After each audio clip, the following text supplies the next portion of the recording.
இறை இயேசுவில் பிரியமானவர்களே, தூய ஆவியானவருக்கு அர்ப்பணிக்கப்பட்ட இவ்வாண்டிலே கரிட்டாஸ் வாழ்வுதய சமூக பணி நிலையத்தின் சார்பாக இந்த தவ காலத்திற்கான சிந்தனையாக பரிசுத்த ஆவியின் கனிகளில் ஒன்றான கருணை குறித்து உங்களோடு பகிர்வதில் மகிழ்ச்சி அடைகின்றோம்.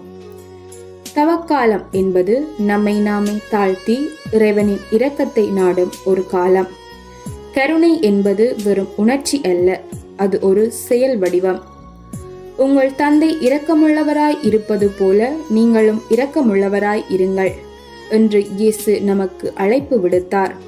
கருணை என்பது தகுதியற்றவர்களுக்கும் கைமாறு செய்ய இயலாதவர்களுக்கும் நாம் காட்டும் நிபந்தனையற்ற அன்பு. சிலுவையில் தொங்கிய போது தன்னை துன்புறுத்தியவர்களை மன்னித்தது இயேசுவின் மட்டற்ற கருணையே. நம் கத்தோலிக்க வாழ்வில் கருணை என்பது சிந்தனை, சொல், செயல் ஆகிய 3 நிலைகளில் வெளிப்பட வேண்டும்.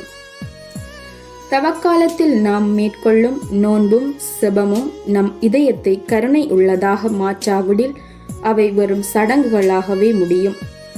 உண்மையான தவ வாழ்வு என்பது நம்மிடம் உள்ளதை பிறருடன் பகிர்ந்து கொடுப்பதில் மட்டுமல்ல, நம்மிடம் உள்ளவற்றை குறைத்து கொண்டு மற்றவர்களின் தேவை அறிந்து உதவுவதில் தான் அடங்கியிருக்கிறது.